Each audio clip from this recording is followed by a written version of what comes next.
Baik, perkenalkan nama saya Albertus Graciat Jaya dengan NIM 2023-31002. Pada video kali ini saya akan membahas tentang laporan ketiga dari mata kuliah Machine Learning. Nah, yang akan saya jelaskan pertama kali adalah tujuan clustering dalam Machine Learning. Nah, tujuan utama dari clustering ini adalah untuk mengelompokkan data ke dalam beberapa klaster berdasarkan kesamaan atau kedekatan antar data. Dalam teknik ini, data tidak memiliki label yang ditetapkan sebelumnya, dan tujuan algoritma clustering juga untuk menemukan pola atau struktur dalam data yang dapat membantu dalam analisis lebih lanjut. Perbedaan antara K-means dan agglomerative clustering. K-means adalah algoritma partitioning clustering yang membagi data menjadi sejumlah klaster yang telah ditentukan sebelumnya, yang dikenal sebagai K. Setiap data akan dimasukkan ke dalam klaster yang memiliki rata-rata terdekat. Proses iterasi dilakukan dengan memperbarui posisi sentroid hingga posisi sentroid tidak berubah atau konvergen. Selanjutnya, agglomerative clustering. Agglomerative clustering adalah algoritma hierarchical clustering yang dimulai dengan setiap data sebagai klaster terpisah, kemudian secara bertahap menggabungkan klaster yang paling mirip. Proses ini berlangsung hingga tercipta satu klaster besar atau hingga kondisi tertentu tercapai. Perbedaan utama yaitu K-means membutuhkan jumlah klaster K yang sudah ditentukan sebelumnya, sedangkan clustering tidak memerlukan jumlah klaster di awal dan membentuk hierarki klaster yang dapat dipotong pada level tertentu. K-means lebih efisien daripada agglomerative clustering. Kelebihan dan kekurangan K-means. Yang pertama adalah kelebihannya. Pertama, cepat dan efisien. K-means relatif cepat untuk dataset besar dan memiliki kompleksitas waktu yang lebih rendah. Selanjutnya ada mudah dipahami dan diterapkan. Algoritma K-means mudah dipahami dan diimplementasikan serta banyak digunakan dalam berbagai aplikasi. Yang terakhir ada skalabilitas. K-means dapat menangani dataset yang lebih besar dengan cukup baik, terutama ketika jumlah klaster relatif sedikit. Kekurangannya, yang pertama, memerlukan penentuan K yang tepat.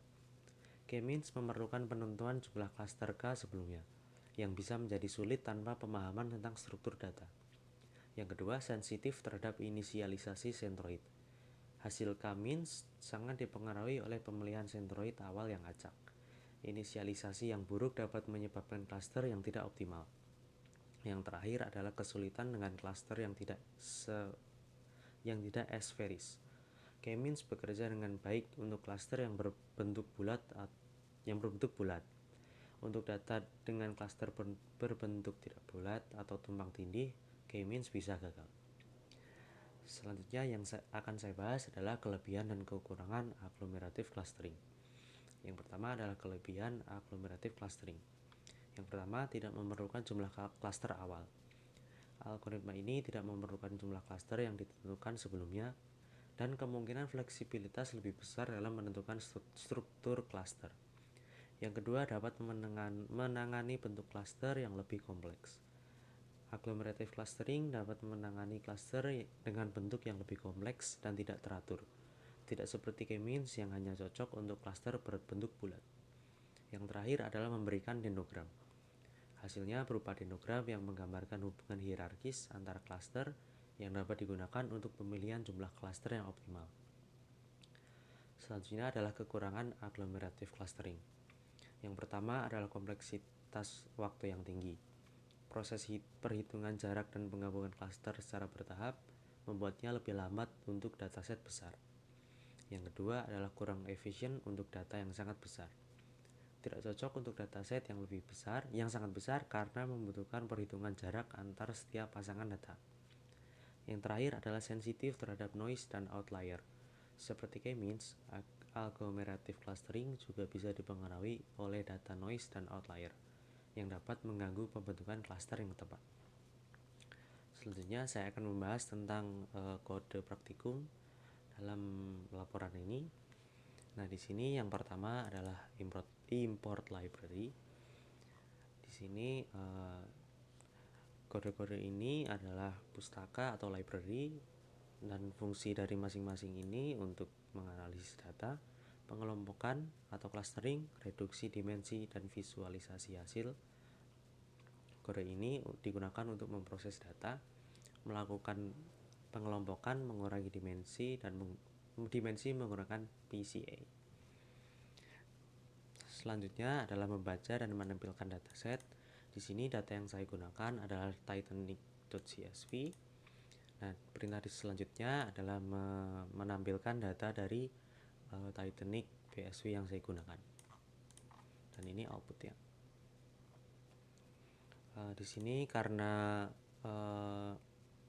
dalam dataset ini terdapat bentuk string yang ada di nama dan jenis kelamin, di sini dilakukan dulu perubahan dari string ke dalam numerik atau float atau integer. Selanjutnya di sini adalah memperbaiki dan mengisi nilai kosong data agar data menjadi nilai yang valid tanpa nul. Selanjutnya di sini mengambil sampel dataset. Di sini yang saya ambil adalah passenger ID, nama, umur, jenis kelamin, dan kabin. Selanjutnya di sini menampilkan heatmap korelasi dari data sampel yang diambil sebelumnya. Di sini ada perintah k-means. Tujuan kode ini digunakan untuk menemukan jumlah cluster optimal menggunakan metode elbow pada algoritma k-means.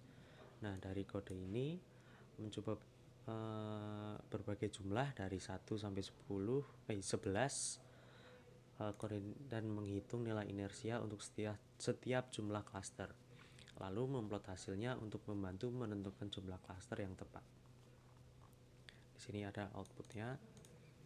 Dan selanjutnya adalah agglomerative clustering dan dendrogram. Nah, di sini kode ini dilakukan untuk melakukan agglomerative clustering pada dataset. Nah, kemudian memvisualisasikannya ke dalam dendrogram ini. Dendrogram ini menunjukkan bagaimana data dikelompokkan dari berbagai tingkat jarak. Hasil ini digunakan untuk menentukan struktur hierarkis dalam data dan mengidentifikasi cluster yang optimal. Selanjutnya adalah penggunaan PCA. Di sini kode ini bertujuan untuk mengurangi dimensi dan menggunakan PCA menjadi dua komponen utama. Lalu divisualisasikan menjadi scatter seperti ini, yang dibagi menjadi dua, yaitu k-means clustering dan agglomerative clustering. Dan yang kedua terakhir ini adalah kode ini bertujuan untuk mengevaluasi kualitas clustering dengan menghitung silhouette score untuk dua metode clustering, yaitu k-means dan agglomerative clustering. Selain itu, kode ini menambahkan informasi cluster ke dalam dataset dan menghitung rata-rata untuk setiap cluster berdasarkan data yang ada. Di sini kodenya untuk rata-rata, dan di sini tingkat keakuratan dari masing-masing clustering. Sekian yang bisa saya sampaikan. Terima kasih.